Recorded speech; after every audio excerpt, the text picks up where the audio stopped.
The broadest and most utilized civil rights statute in the United States, and the one that certainly is used most often by civil rights lawyers and plaintiffs, is Title VII of the Civil Rights Act. Title VII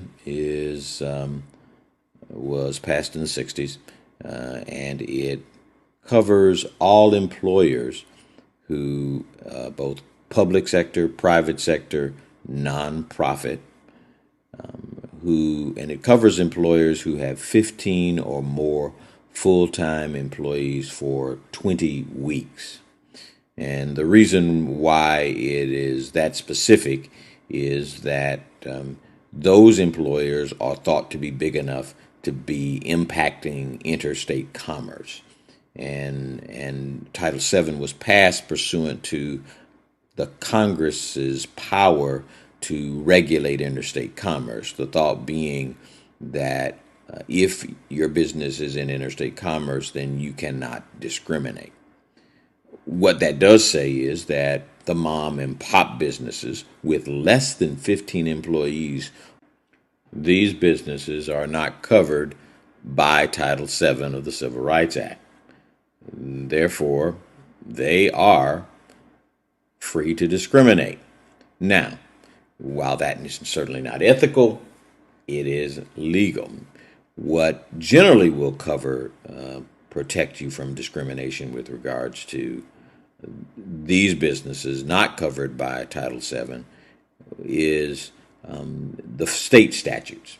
Most states, even North Carolina, has a statute which covers employers, who are not covered by the Civil Rights Act, and therefore you are not left unprotected. However, states have been slow to come around. North Carolina, in fact, just came to that conclusion and issued that protection in the 90s, and so it took 30 years for the state to catch up with the federal government with regards to the Civil Rights Act. Title VII is the broadest Civil Rights Act because it covers the largest set of human resource transactions and employment transactions, and it covers the largest group of suspect categories. Title VII protects against discrimination as a result of race, color, religion, gender, or sex, and national origin. Most other civil rights acts only cover certain aspects, certain groups, not that broad a group as Title VII does. So that's always the first place to start looking when you're talking about is something unlawful. Title VII is going to provide the broadest protection. Title VII also provides the broadest protection with regards to the transactions that it covers. It covers the recruitment process, that is the hiring, the type, as we discussed in part one, the type of tests are covered under Title VII. That is, that Griggs v. Duke requirement of job relatedness. If you find that you're in violation of that, that is a violation of Title VII, meaning that it is not job related and it has a desperate impact upon some suspect category or some protected category, then that's a Title VII violation. So Title VII covers the recruiting process. It recovers retention, development, environment, discharge, and dismissal. It covers all aspects. If there is disparate treatment in any aspect of employment, if there is a disparate impact, then Title VII is going to provide the coverage and protection that employees need. Title VII is enforced or regulated by the Equal Employment Opportunities Commission. That commission is charged with handling discrimination cases arising under Title VII. This is a commission that is appointed by the president. In fact, Clarence Thomas was the chair of the commission, and he had a very controversial reign. But that commission has a large, a great, or a vast power in terms of interpreting and issuing regulations.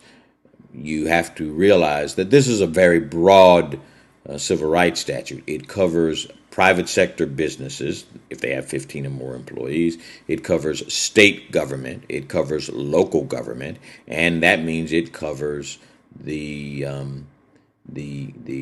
nonprofit sector.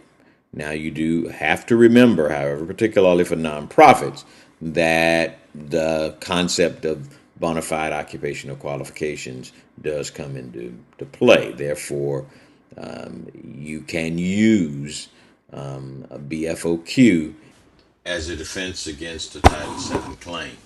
Remember that BFOQs allow you, or sort of your get out of discrimination free card.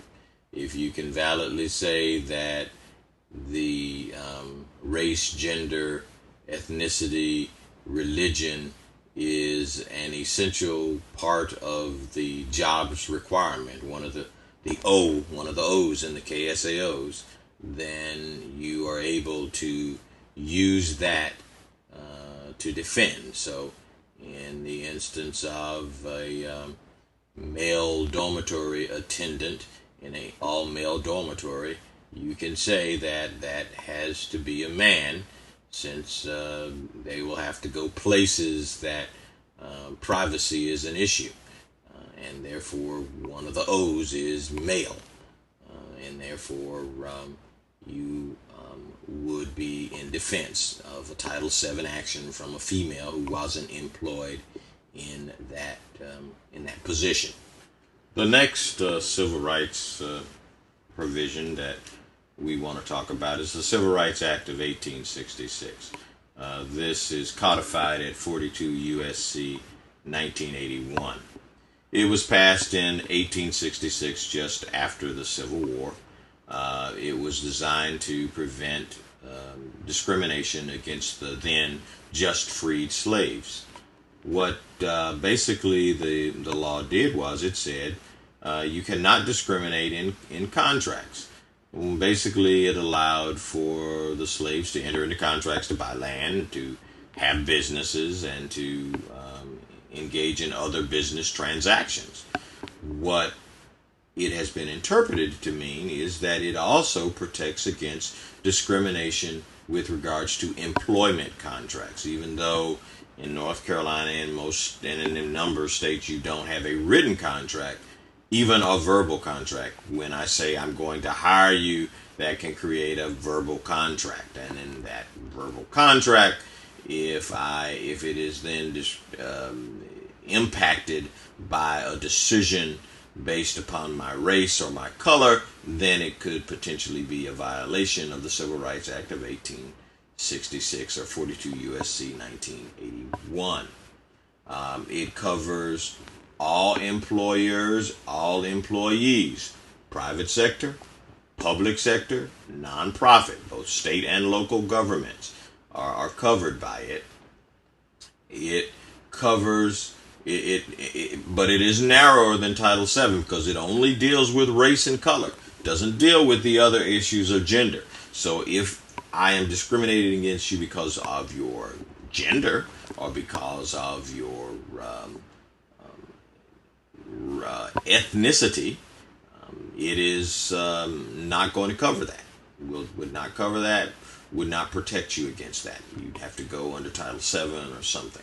It does, however, cover a broad range of human resource actions. So it's going to recover recruitment, retention, training and development, discipline, dismissal, and compensation. So basically, many of the things that are covered by Title VII are also covered under 42 U.S.C. 1981. The difference being in Title VII, you are not entitled to a jury trial. In 42 U.S.C. 1981, you're entitled to a jury trial. And there are some instances in which a plaintiff would rather have a jury trial rather than a judge trial with regards to this. This action is not governed by the EEOC or regulated by the EEOC. Therefore, you don't have a 180-day statute of limitations, which is Title VII has that 180-day statute of limitations, meaning if something happens, you have to file your action with the EEOC within 180 days of the event. If you do not, then you lose. Your case is kicked out. Therefore, if they send a teacher a letter saying you are going to be fired at the end of this academic year, and they send that letter to them in January, and then in May they indeed are released from their position, they were told in January that the decision was made to release them. That is when the action starts. They have 180 days from the date they received the letter in January. If now it is May and that 180 days is about to end, or you do it in June or July and that 180 days has ended, then in those particular instances you now have lost your claim. In 42 U.S.C. 1981, that 180-day period does not apply. It is not governed by the EEOC. You would actually bring a private lawsuit to enforce the rights in this civil rights action. You would have to pay for your own lawyer, bring that lawsuit, and you have a statute of limitations which is defined by state statute. And in North Carolina, there's a 3-year statute of limitations on this civil rights, on actions arising under this civil rights provision. In other states, it is governed by those states' statute of limitations. What is important is, even though you're saying it's all overlap, why would anyone use 42 U.S.C. 1981 when they can use Title VII?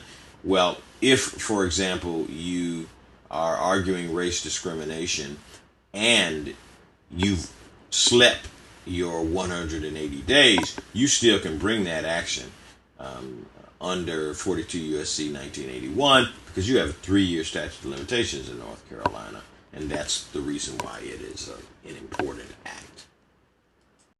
Another Civil Rights Act, the Civil Rights Act of 1871, again was passed shortly after the close of the Civil War. It is codified at 42 U.S.C. 1983. And this is a very broad Civil Rights Act. And it covers the same thing as 42 U.S.C. 1981, but in terms of it covers employers and employees. But it is broad in the sense that it protects against violations of the Constitution under color of law. And that's a broad coverage. And it means that to the extent that Rodney King was stopped and beaten by a policeman, he has a constitutional right to be secure in his person, to be free from unreasonable search and seizure, and to be secure in his property under the 14th Amendment. If he can show that that occurred because he was black and that they were acting under color of law, and they were dressed in police uniforms, they stopped him as a police officer, then Rodney King can use 42 U.S.C. 1983 to bring a lawsuit to recover damages out there. It also applies in the employment case, because if a governmental entity, both state and local government, acting under the authority given to governments, violates their constitutional rights, i.e. violates the 14th Amendment by discriminating in employment, violates the 14th Amendment via the 4th Amendment search and seizure provisions, violates the 5th Amendment in self-incrimination, the First Amendment in rights of freedom of speech, freedom of association, violates any of those constitutional provisions, then in those instances you can bring an action, an employment action based upon those constitutional violations via 42 U.S.C. 1983. So an employee who thinks they have been discriminated against either because of their race or treated wrong because of freedom of speech, freedom of association, search and seizure, any other constitutional provisions, can bring an action pursuant to 42 U.S.C. 1983.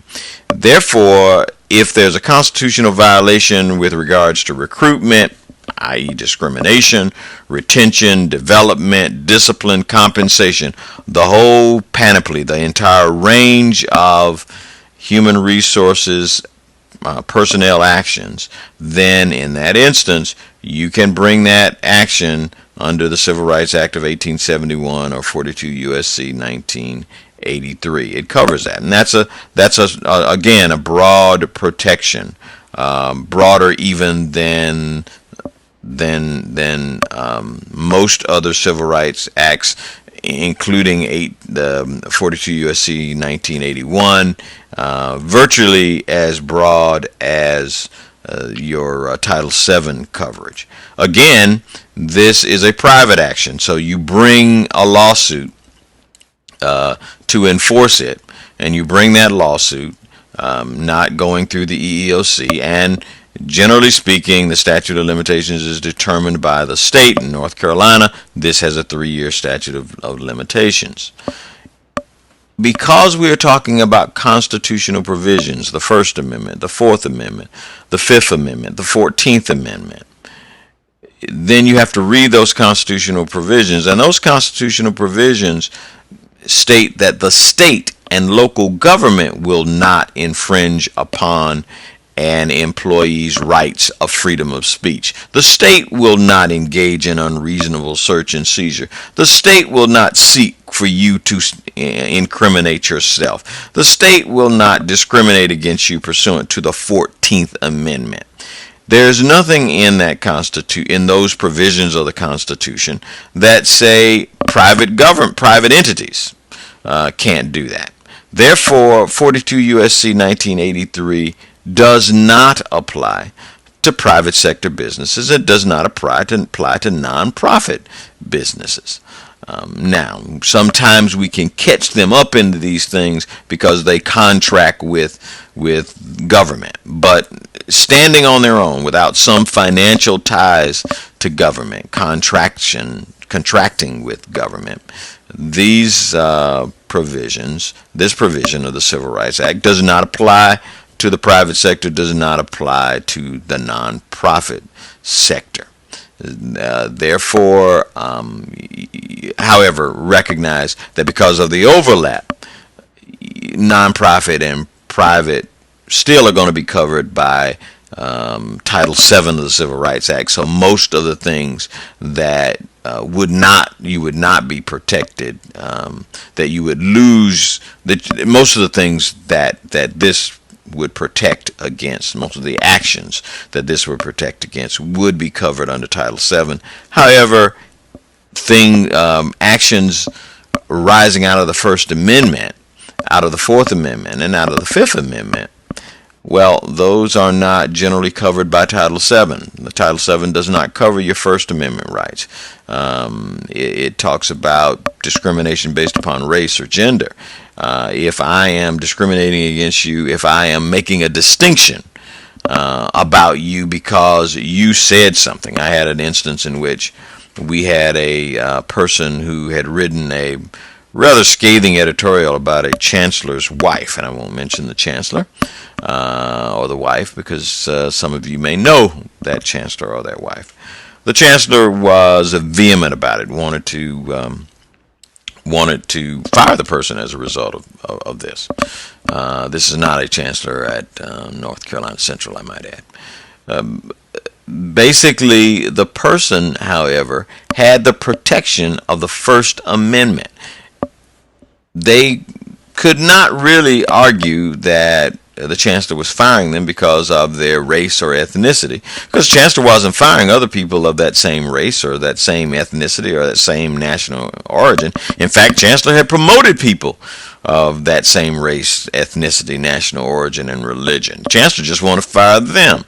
Chancellor wanted to fire them because of their First Amendment, the exercise of their First Amendment rights, and that put them in a sort of special group from others who were similarly situated in terms of their demographic characteristics.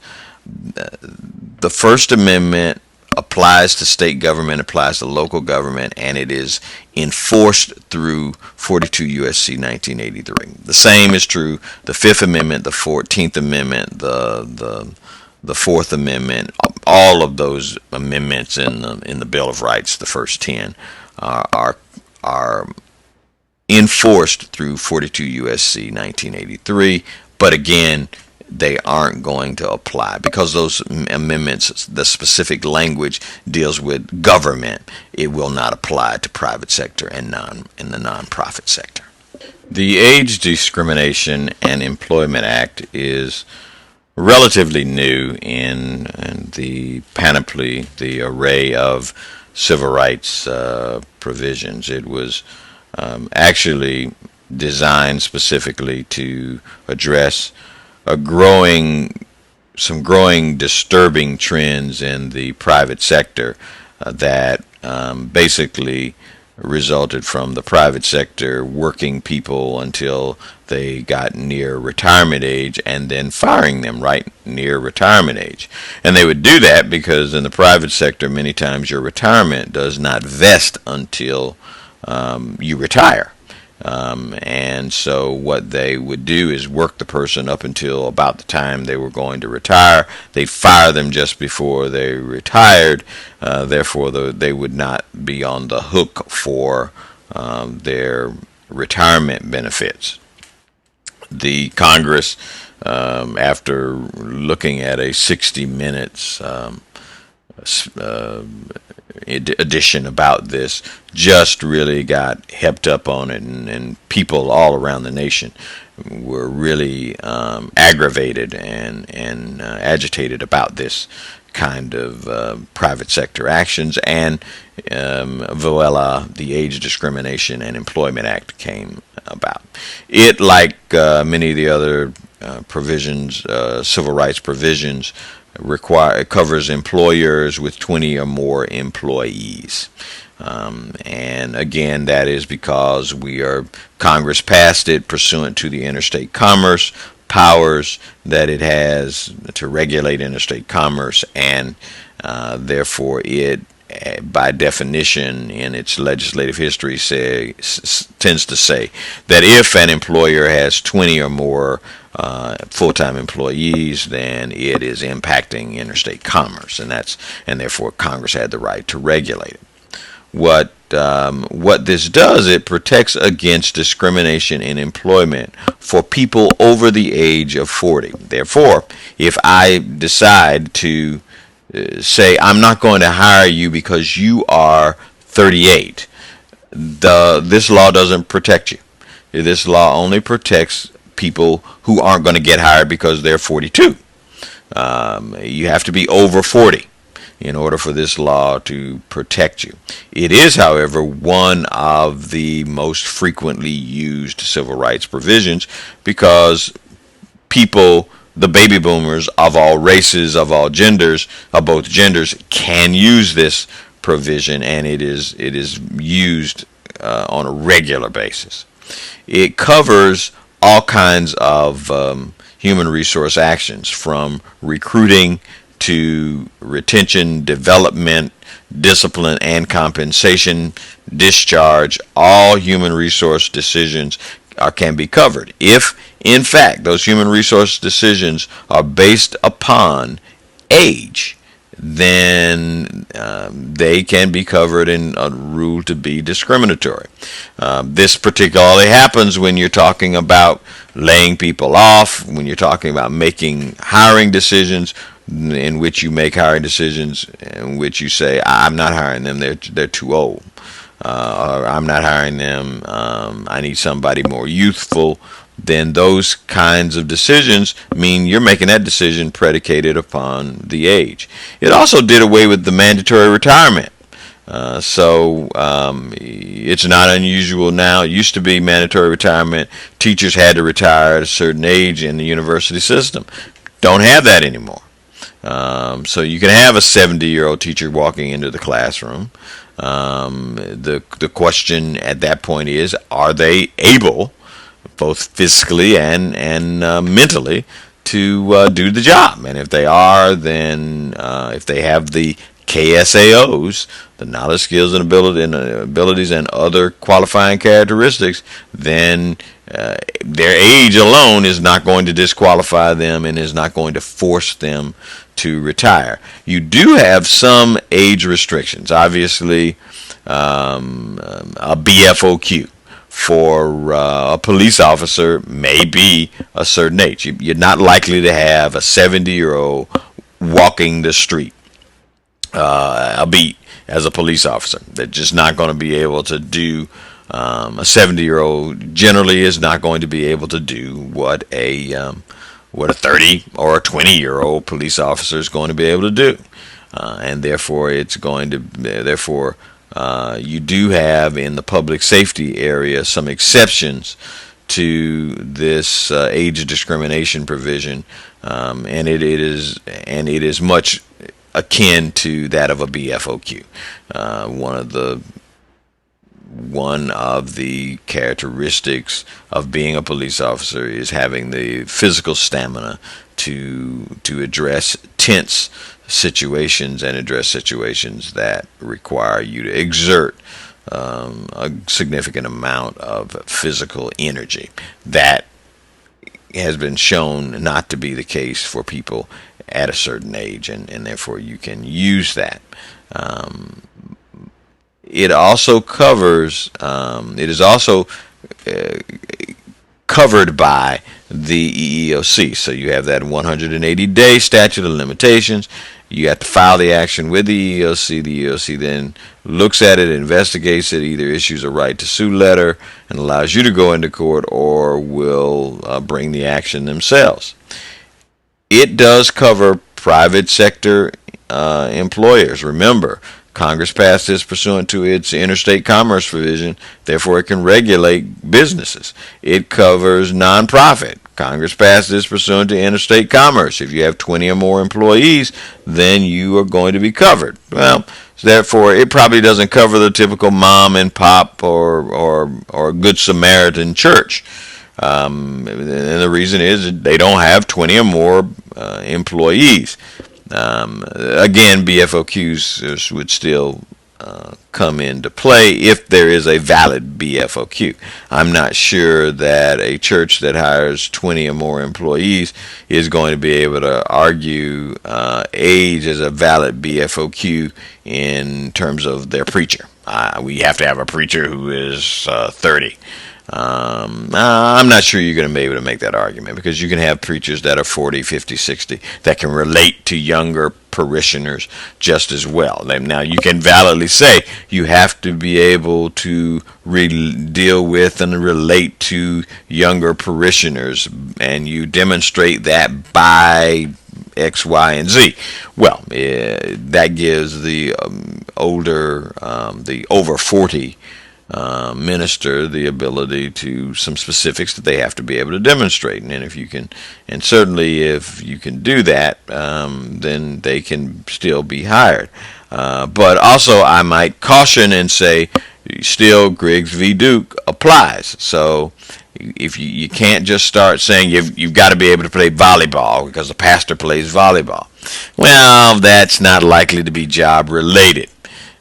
So Griggs v. Duke's going to apply, and if you have some qualifications, if you post some KSAOs or some selection criteria that aren't valid, then aren't reasonably related to the job, then you're not going to be able to use them, and they don't serve as legitimate BFOQs to protect you. As Congress was addressing some of the issues arising over immigration, some of the controversy that currently exists, they passed a provision which covered both employers and employees, and covered employers and protected all employees, and it was the Immigration Reform Control Act. What this act did, it protected against national origin discrimination. Again, you ask the question, then what does it do that Title VII doesn't do? Since Title VII does cover national origin discrimination. In fact, there is a significant overlap. It does cover a few more employers than Title VII covers, but by and large, the majority of significant employers, this act means nothing to them because they were already covered. It covers the panoply of human resource, or the whole array of human resource transactions. It covers recruitment, retention, development, discipline and dismissal, and compensation. And it is enforced by the EEOC in the same way. It really doesn't provide significantly more than what Title VII does. It just gives an additional act to bring an action pursuant to. It indeed covers both private sector and nonprofit sector, and both state and local governments are covered by this provision. But in essence, it is a significant overlap with Title VII. The Rehabilitation Act of 1973, in short we call it Section 504, is a sort of a precursor to the Americans with Disabilities Act. It basically covered employers with $10,000 in government contracts. Now, when we use the word government contracts, it has a broader definition than just I'm doing $10,000 in government business. For example, North Carolina Central, any university who has financial aid has $10,000 or more worth of financial aid that it receives and administers through the federal government as federal financial aid. That it means that you are covered by the Rehabilitation Act of 1973. Any contractor, Walmart, that may sell items to the government is going to have $10,000. Virtually, if you do business with the government, you're going to have $10,000 worth of transactions. It did not cover businesses that did not have $10,000 worth of contracts with the federal government. And so, therefore, you now see the loophole with the reason why you need an ADA, Americans with Disabilities Act. It wouldn't cover them typical mom and pop business because they don't do business with the federal government. But it may also not cover a significant retail outlet because they don't do $10,000 worth of business with the federal government. It does protect against disability or handicap discrimination. That's right. It doesn't protect against race or gender. It's a narrow protection of only dealing with handicap discrimination. It does cover, however, the panoply of, or the whole array of human resource transactions from recruitment to compensation. If there is a disparate treatment or disparate impact, then this provision is going to come in to protect people against handicap discrimination. It is, however, regulated by the Office of Federal Contract Compliance. Now, OFCCP is legendary. They will provide an audit that is an auditor's that is an employer's nightmare. Once they are able to come in to one transaction, if that person or some other way is linked in, they can go pretty much look at any transaction. And so it is certainly a nightmare when you have a complaint pursuant to Section 504. Basically, Section 504 has provisions much like the ADA, and so I'm not going to go in and explain that because we'll talk about that when we have the ADA. But you will find that Section 504 does apply to both private sector, state, local government, and non-profit. If you are an employer with $10,000 or more worth of government contracts. One of the most frequently used civil rights provisions in the United States is the Americans with Disability Act. The American with Disability Act covers employers with more than 15 employees, and it protects against handicap discrimination. Now, this act is very technical. We're not trying to make you lawyers, so we're not going to go into some of the technicalities of it. But needless to say, a handicap is something that prevents you from engaging in one or more of life's normal function. I can't walk, I can't speak, I can't see, I can't run. What the law does not require you to hire a handicapped person if that handicapped person does not have the KSAOs.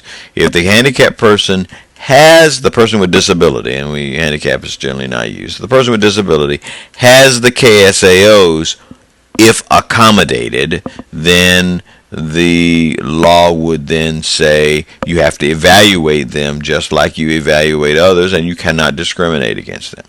Therefore, obviously, you can't have a pilot that can't see. Pilots have to be able to see to fly. You can't have a pilot who cannot see in the cockpit. Can't have a taxi driver who can't see. You have to be able to see. One of the KSAOs, one of the abilities is vision. On the other hand, you can have a teacher a college teacher who is visually impaired. The act would say you need to accommodate. Accommodations may mean you have to have a teacher's a grad assistant in the classroom to help the teacher address some of the classroom discipline issues and proctor tests and other things. But you would measure the person based upon their KSAOs given the accommodations, reasonable accommodations. Again, you're not required to do unreasonable accommodations, spend extraordinary amounts of money in order to accommodate this person. But you are required to spend reasonable amounts of money to accommodate. The reasonableness argument generally can be made by smaller businesses, some smaller nonprofits certainly can make that argument. You have a harder time when you're government, because government has the money generally to accommodate. You have a harder time when you're a large major business. They generally have the money to accommodate. But again, even with their relatively deep pockets and large treasuries, you're not required to spend exorbitant amounts of money to accommodate a disabled employee, even though they may otherwise have the KSAOs. The American with Disabilities Act, however, does cover retention, recruitment, development, discipline, dismissal, and compensation. The entire panoply of human resource decisions. One of the key issues in any time you have American with Disabilities Act is the person a qualified disabled person, and a qualified disabled person means, are they disabled first? Because you have people who would argue that I'm disabled because I have high blood pressure and therefore I cannot run the way other people run, and therefore you have to accommodate me. Give me, I'm a locksmith. I got to walk across North Carolina Central's campus. I cannot walk because of the high blood pressure and all this, and sometimes this elevates my blood pressure, particularly walking in the sun. Therefore, you have to accommodate. And the question is, okay, is this a qualified handicap? One, locksmith. Do they have the knowledge, skills, and abilities to do a locksmith's job? Assume that they do. Then is one of the valid BFOQs, one of the valid KSAOs, the ability to ambulate across campus? Probably is not a valid BFOQ or KSAO for this job, but the question is, are they disabled with high blood pressure? And the Supreme Court's made a ruling on that and basically said, no, you can take a pill and correct that situation. You're not handicapped. And so they would say that this person is not hindered from engaging in a major life activity because with a pill you can correct that situation. He had a similar situation of some female pilots who wanted to fly a plane, and they said, well, you got to allow for us to you got to accommodate us in some way or another. And they said, well, put on some glasses. You can put on glasses and correct that situation. I'm not going to classify you as handicapped in that particular case. This provision is again enforced by the EEOC. You still have the same statute of limitations. And again, making it necessary for the Section 504 to exist, because again, there you don't have that statute of limitations that comes in and creates some problems for you. But the American with Disability Act applies to both the private sector and the nonprofit sector. Again, because of the accommodation provisions, nonprofits may have better arguments to get themselves out from under some of the provisions of the ADA in specific instances. It applies to local government. Because of a immunities provision in the Constitution, the American with Disabilities Act does not apply to state government unless the state government has waived its right. And in most instances, state government, to protect its employers, and because this is generally a part of the fabric of employment laws across the United States now, most state governments have waived their immunity under the ADA, and therefore are covered by ADA.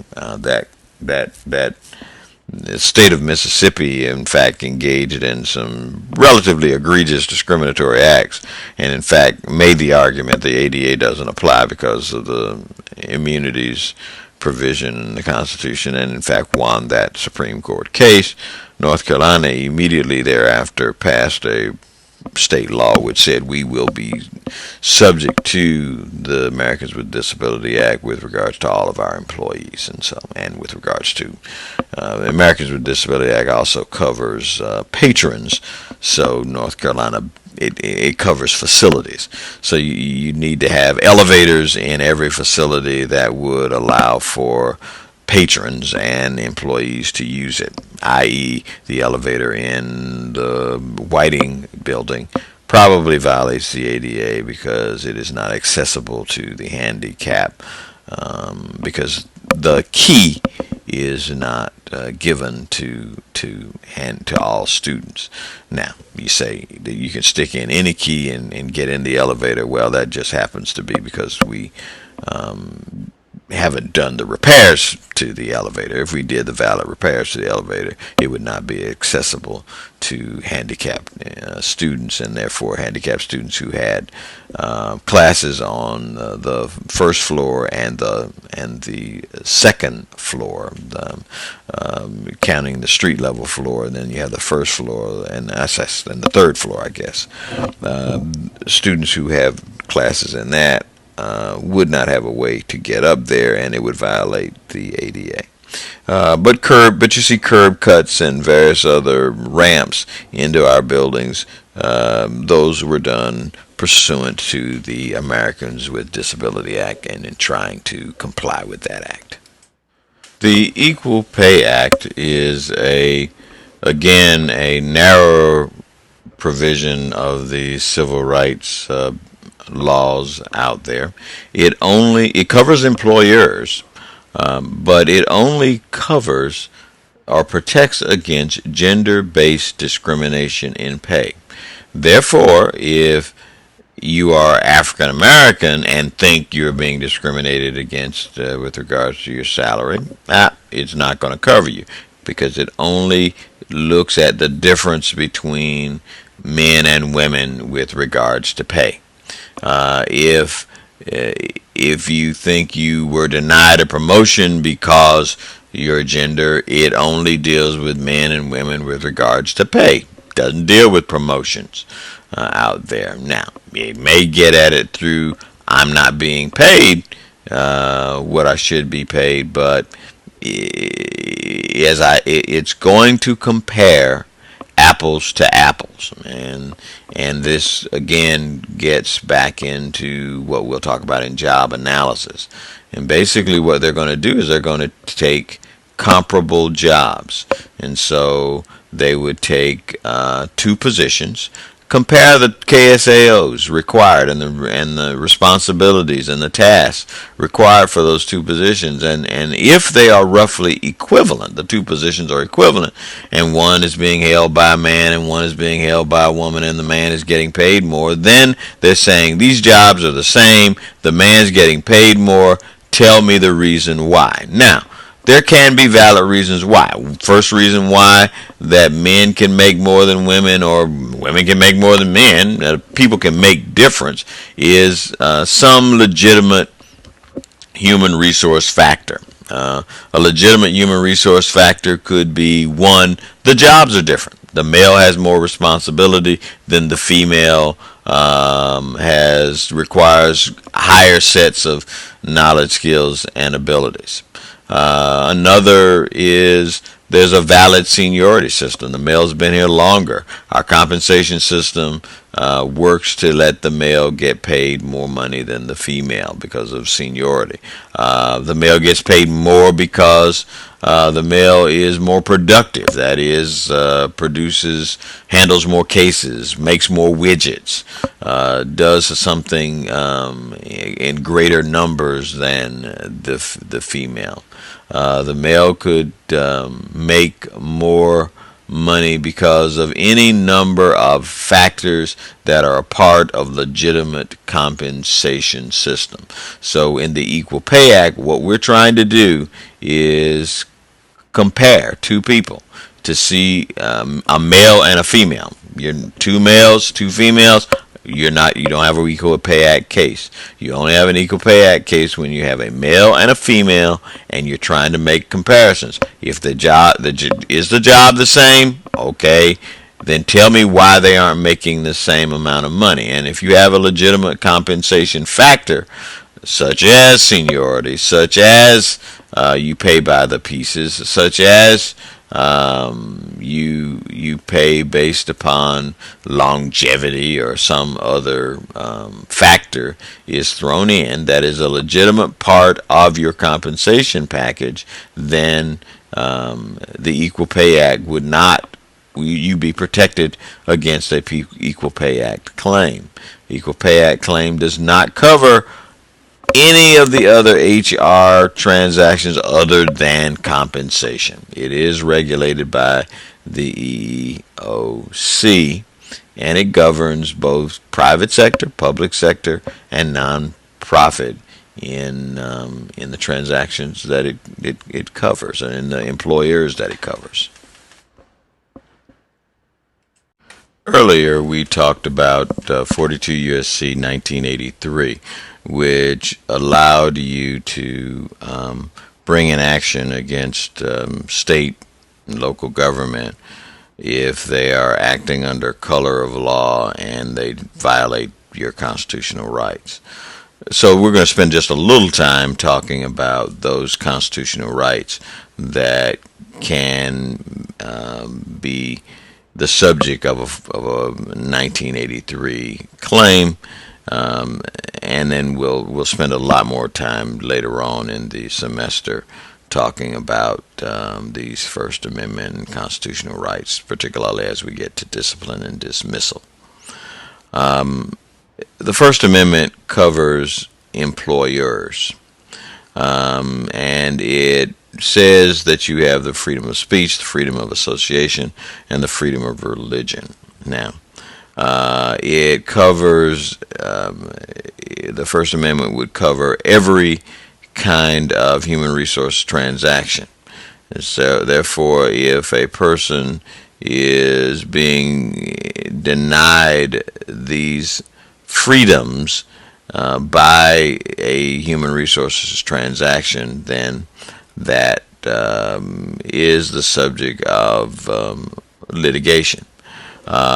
Freedom of speech is obviously one that allows you to make certain statements. However, employees do not have the right just to make any statement they want to make.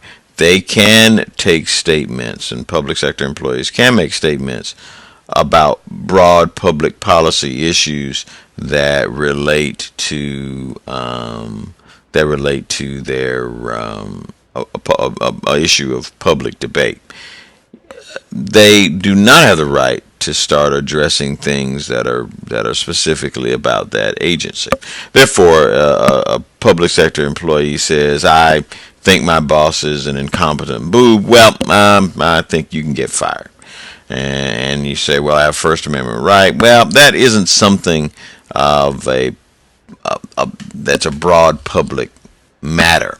If in fact you say the way he handled the inspection of XYZ company was not in a professional manner because blah blah blah, and the public is injured as a result of this unprofessional discussion manner of handling it. All right, that's probably getting into the public forum, and you're protected with regards to that. You're also protected with regards to freedom of association. It particularly comes into effect when you're talking about patronage. The First Amendment protects you to associate with any group you would like to associate with. It, however, draws the line and says, okay, your freedom of association has priority, except when you begin to associate with groups that would impact the policy direction of the elected official, and your position is of a nature that you certainly are going to impact policy in significant ways, need some level of confidentiality, or in some way politics, your political association or that association impacts your ability to effectively do your job. If the courts can find that your association impacts your ability to do your job, it means you don't have the KSAOs, then obviously you can be fired. So if you are in the Human Rights Commission, but you're affiliated with a white supremacist group, then you're not likely to have people who are going to, and it's a known affiliation, you're not likely to have people who are going to want to tell their complaints to you. You're not going to come across as a unbiased soul. And as a result of that, you that First Amendment right does not protect you in that particular instance. Freedom of religion, obviously, you have the freedom to believe what you want to believe, to and not believe anything. And the freedom of religion, you are protected with regards to that. These are private actions that you have to bring the lawsuit yourself under 42 U.S.C. 1983. And again, these First Amendment rights only apply to state and local governments, do not apply to nonprofits and to government, and to nonprofits and to the private sector. They do apply to government. What that means is that you're not going to be able to walk into IBM and say, I think this company sucks. No, you can get fired for that. You're not going to, you cannot walk into Planned Parenthood and start preaching about abortion is wrong and that all of you are going to hell. No. Planned Parenthood that has a number of, that may have a number of clients sitting out in the lobby certainly has the right to say, no, you cannot do that. Our entire purpose is to give women a reproductive choice, and you are scaring or maybe frightening away my customers as a result of your beliefs and your expressions of your belief. Your First Amendment rights don't apply here. I might also add that your First Amendment rights don't apply once you leave the country. So do not go traveling and say, I can say it because I have a First Amendment right. As I tell students, once you see the Statue of Liberty behind you as you're flying out of New York, just know that your speech may need to be guarded, because that's you don't have, your rights don't travel with you wherever you go. Again, 42 U.S.C. 1983 covers protection of employees with regards to their Fourth and Fifth Amendment rights. It covers these amendments cover employers, and they protect the employee with regards to unreasonable searches and seizures, freedom from unreasonable searches and seizures, and freedom from self-incrimination. That comes in handy with regards to retention, development, discipline, dismissal, and compensation. Again, these provisions do not apply to the private sector or the nonprofit sector, but they do apply to state and local government. The constitutional provisions certainly apply to those entities. It requires a private action. What it basically, and you typically have these in discipline dismissal areas, and you have them particularly in law enforcement, where people are going in and searching people's cars, searching people's lockers, searching a number of places, so that to look for various contraband. And therefore the issue then comes up is, what about your Fourth Amendment rights or your right against self-incrimination? In a discipline dismissal kind of situation, you would also have the self-incrimination, where you've asked an employee to basically tell on themselves. Now, self-incrimination rights only really apply in a criminal matter. So if you're asking them to tell on them about something that it does not constitute a criminal matter, the self-incrimination right really does not apply, even though you may not think that's fair. That's the status of the law.